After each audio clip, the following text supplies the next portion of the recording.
नमस्कार विद्यार्थी मित्रांनो, टी परीक्षेसाठी मराठी व्याकरणाचे मागील परीक्षांमध्ये आलेले प्रश्न आज आपण घेणार आहोत। हे प्रश्न खूप महत्त्वाचे असणार आहे, कारण परीक्षांमध्ये हे पुन्हा पुन्हा विचारले गेलेले प्रश्न आहेत।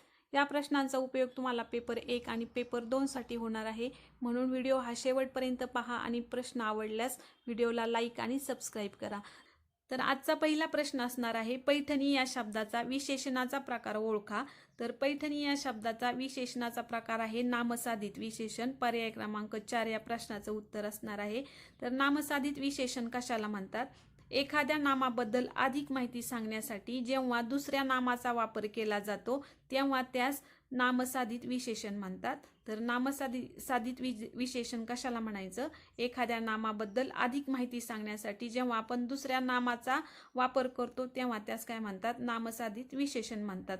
तर आता इथे आपण उदाहरण बघू। तर पैठणी साडी, सोलापुरी चादर, बनारसी शालू। तर यामध्ये पैठण, सोलापूर, बनारस हे काय आहे? मूळची नामे आहेत आणि ह्या नामांना जोडून परत दुसरी नामे आलेली आहेत, म्हणजेच साडी, चादर आणि शालू।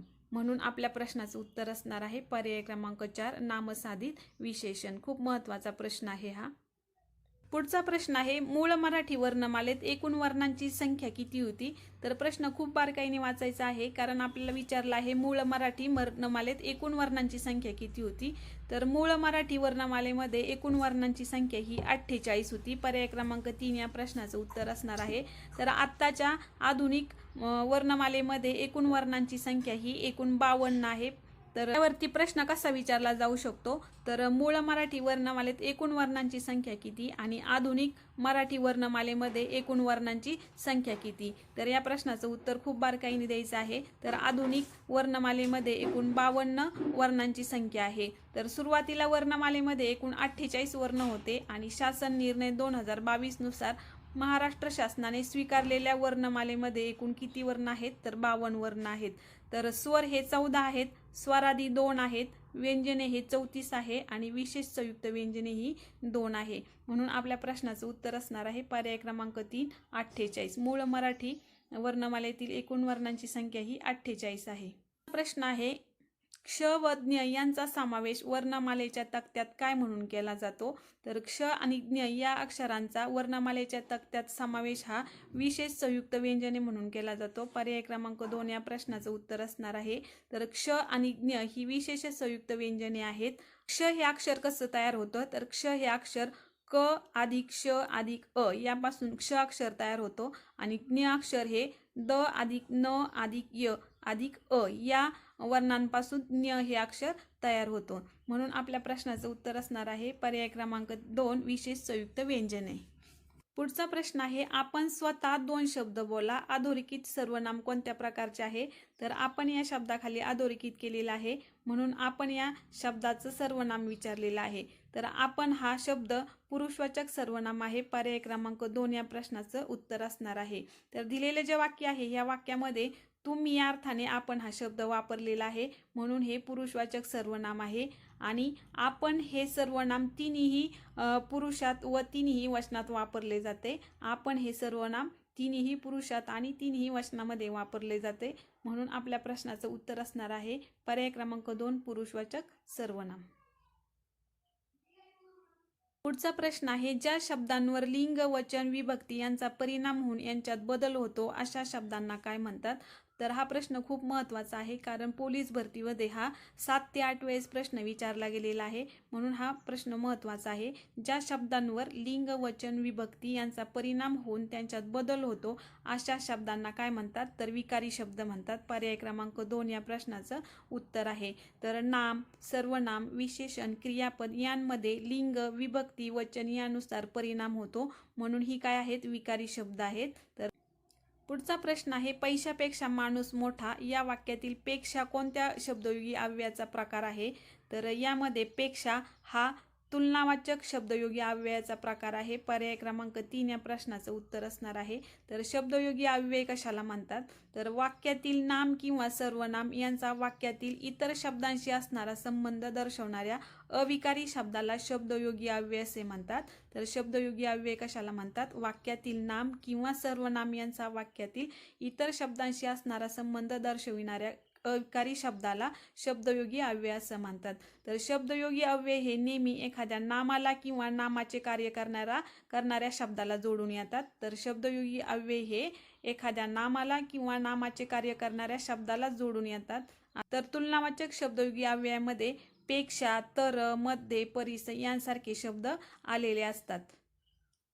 पुढचा प्रश्न आहे, मुखातून निघणाऱ्या मूलध्वनींना काय म्हणतात?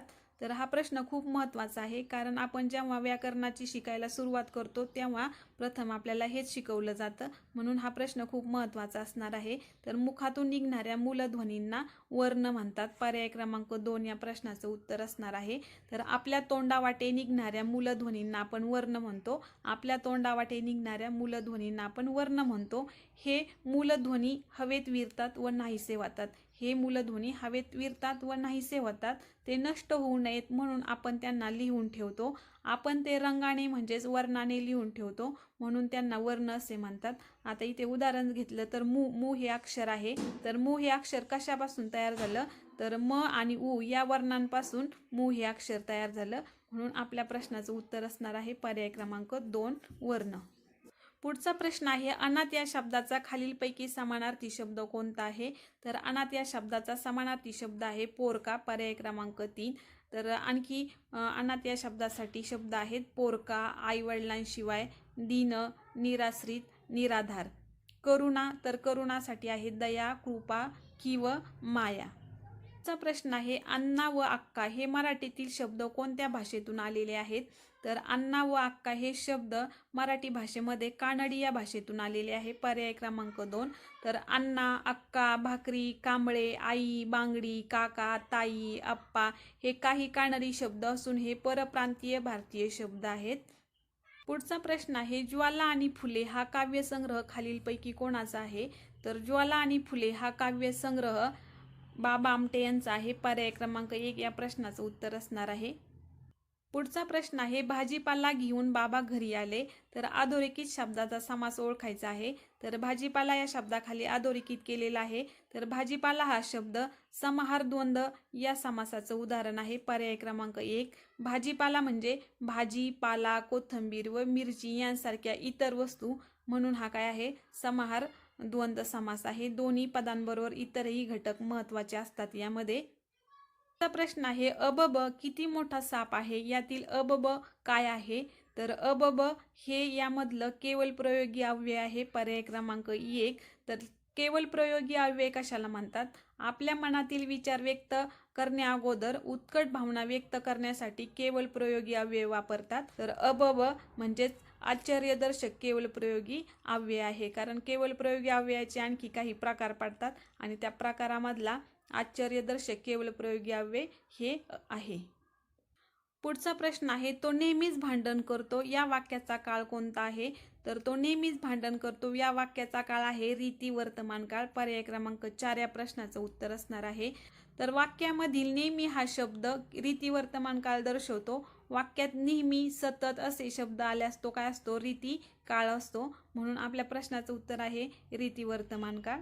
वाक्याचा अर्थ पूर्ण करणारा क्रियावाचक शब्द टिंब होय. तर वाक्याचा अर्थ पूर्ण करणारा क्रियावाचक शब्द म्हणजेच काय असतं? क्रियापद असतं. पर्याय क्रमांक 2. तर क्रियापद हे वाक्याचा अर्थ पूर्ण करणारा क्रियावाचक शब्द असतो. उदाहरणार्थ ती हसते.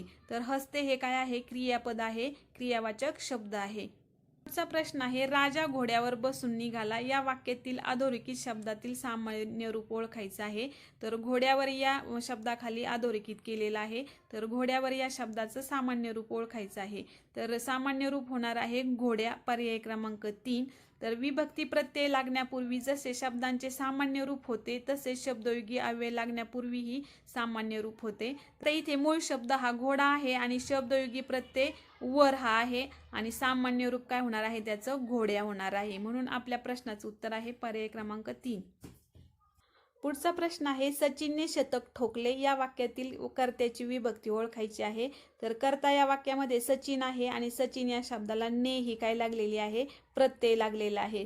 तर ने हे प्रत्यय तृतीय विभक्तीचा आहे, त्यामुळे आपल्याला पर्यायामध्ये तृतीय विभक्ती दिसत नाही, म्हणून या प्रश्नाचं उत्तर असणार आहे पर्याय क्रमांक 4. तर दिलेल्या वाक्यातील सचिन हा कर्ता असून त्याला ने हा तृतीयाचा प्रत्यय लागलेला आहे, म्हणून तृतीया विभक्ती हे योग्य उत्तर असणार आहे.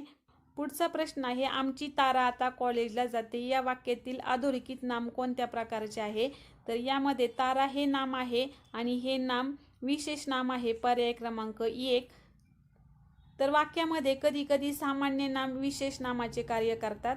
तर वाक्यामध्ये कधी कधी सामान्य नाम हे विशेष नामाचे कार्य करतात.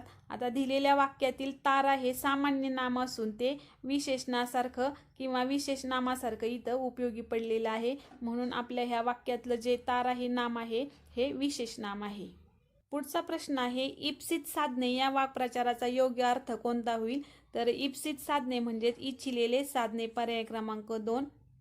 पुढचा प्रश्न आहे, खालीलपैकी कोणता शब्द शीघ्र या शब्दाचा विरुद्धार्थी शब्द आहे? तर यामध्ये मंद हा शब्द शीघ्र या शब्दाचा विरुद्धार्थी शब्द आहे. पर्याय क्रमांक 1. तर गरम याचा विरुद्धार्थी शब्द आहे थंड, उष्ण, शीतल आणि उत्साह, निरुत्साह. पुढचा प्रश्न आहे, उचलली जीभ लावली टाळ्याला या म्हणीचा योग्य अर्थ सांगा. तर उचलली जीभ लावली टाळ्याला या म्हणीचा अर्थ आहे मन मानेल तसे बोलणे. पर्याय क्रमांक 1. उचलली जीभ लावली टाळ्याला म्हणजे कोणत्याही दुष्परिणामांचा विचार न करता बोलणे. विद्यार्थी मित्रांनो, अशा पद्धतीने मागील परीक्षांमध्ये मराठी व्याकरणाचे हे जे प्रश्न आलेले होते ते प्रश्न आपण सविस्तर आणि स्पष्टीकरणासहित घेतलेले आहेत. जर प्रश्न आवडले असेल, स्पष्टीकरण आवडलं असेल तर व्हिडिओला लाईक आणि सबस्क्राईब करा. धन्यवाद.